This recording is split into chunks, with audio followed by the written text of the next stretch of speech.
this machine, and it's not hard to see why. Just look how sexy this beast looks. To be honest, it took me a while to come around to my current love of this machine. It suffers from a number of significant limitations that you really have to account for in your playstyle, and tragically the stock configuration of this vehicle just exacerbates the problem. I came to this machine by way of the Ferdinand, and they share a lot of similarities.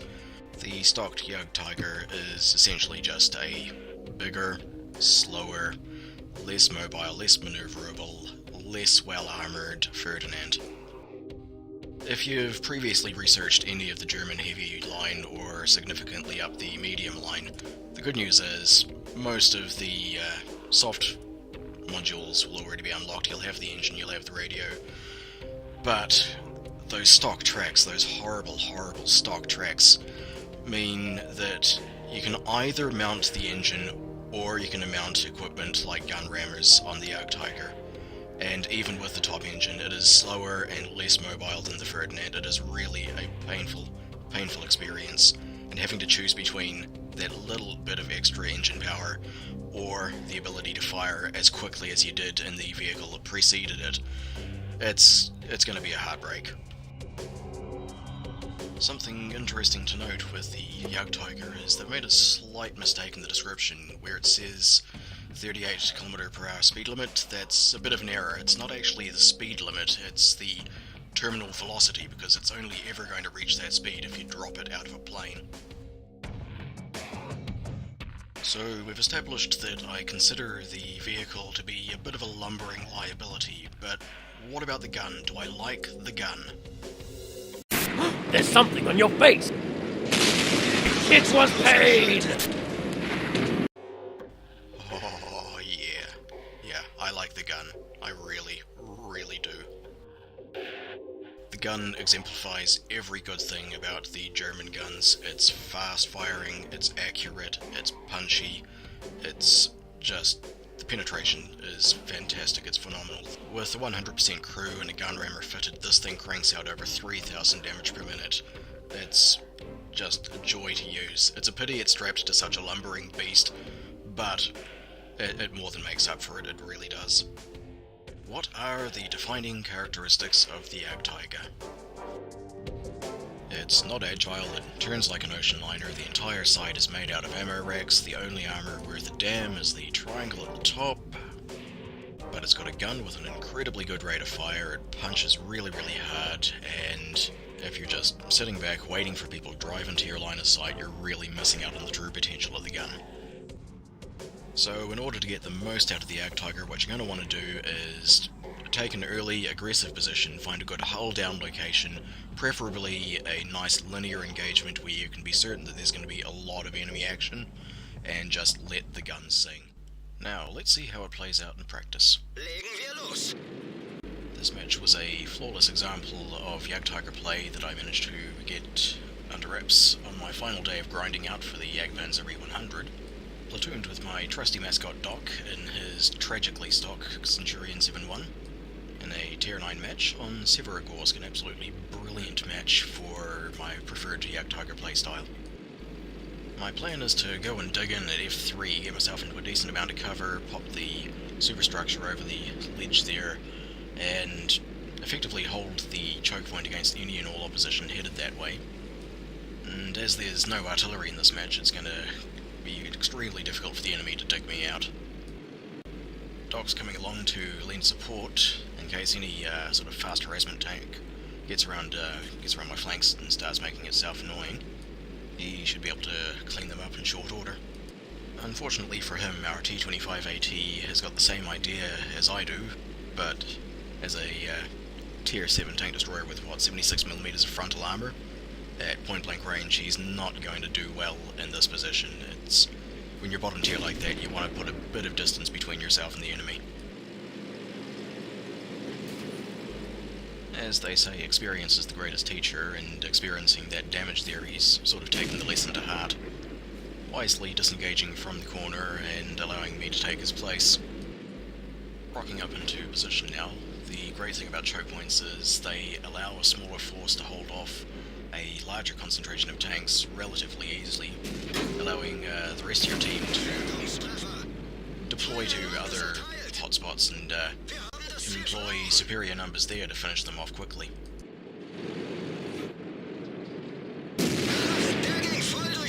Pausing briefly here to show you what the frontal armor the enemy has to deal with. Pretty much just the superstructure in the tiniest corner of the frontal upper hull. It's going to be a really tough nut to crack. Even without the support of Doc and the E-75 behind me, I will have easily locked down this entire lane, drastically reducing the impact that their two best players have on this game.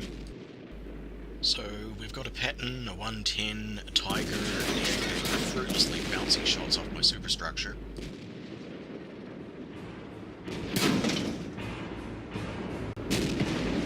When suddenly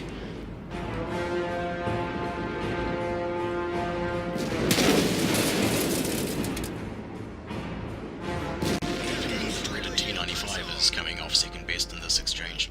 That's the fantastic thing that's almost totally unique to the Jagdtiger. Unlike other heavily armoured tank destroyers that tend to have weak spots on the top of their vehicle, on top of the superstructure of the Jagdtiger, there's really nothing there for the enemy to take advantage of. And that right there is the only damage I'll take in this game, thanks to the allied Jagdtiger pushing me out of position, so the T-95 is a flush shot at my upper hull.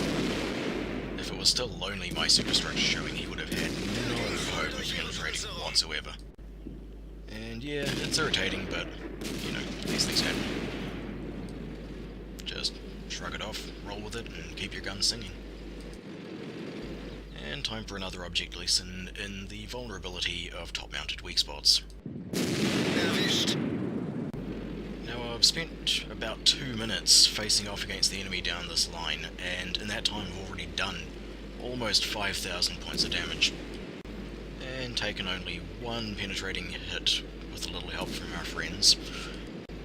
This is really what the Jagdtiger is all about. It's about getting yourself into a position where you know there's going to be a lot of action, ensuring that you're hull down and you've got your sides covered as much as possible. You wouldn't do nearly as good sitting back and taking shots at targets of opportunity. You really need to be in the thick of it. It's at this point that I realise that following on with the rest of the group to try and hunt down some more damage isn't going to do quite so well for me, being a rather slow vehicle, so I decide to reposition and possibly head off the Lorraine 40T if he decides to do something crazy like go and cap. So I just go and pop my nose over this ridge here and see what I can see. Still in third-person view, I auto-aim on the Foch. The soft stats on this 128mm are absolutely excellent. The dispersion when moving or traversing is almost non-existent. It makes the gun fantastic for snapshots. So if you find yourself getting circled or needing to make a snapshot, a real handy thing to do is just to auto-aim on a target, traverse your vehicle, and as soon as the sight snaps on, pull the trigger, and it's almost guaranteed to hit. With the phenomenal penetration that this gun has, it almost doesn't matter which part of the enemy tank you hit. I've lost count of the number of times that's helped me out, and people really don't expect it. Probably in much the same way that E-25 didn't expect to suddenly explode just then. The fight's moving on now, and there's not really much point in sitting up here. There's no targets to shoot at, so I'm going to have to go and chase down any more damage that I can find. And this is where the Jagdtiger falls down.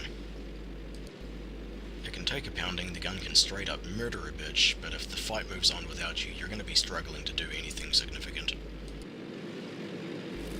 This game's gone fairly well for a 44%er. We managed to tie up their two best players on the west flank, dispatching a T-95 and M46 Patton, the 110, and a pair of Tier 7s in relatively short order. And as the rest of our force got stuck in on the east, digging in for a grueling gunfight, we managed to blow through and pretty much encircle the entire enemy force. They're not going down without a fight, but it's all pretty much wrapped up now as a fairly decisive victory, with just a final tank destroyer to hunt down and clear out of the woodwork. It could have played out a lot differently if the enemy had aggressively pushed down the west line to get around behind us, as the westernmost road was left completely open. But they would have paid heavily for it, and with the mix of vehicles that they had available, it's not entirely sure they could have coordinated effectively. As you can see, the game worked out pretty well for me, picking up Mastery, High Caliber and a Top Gun, dealing just shy of 6,000 damage, and even managing to get some tracking damage on the Foch.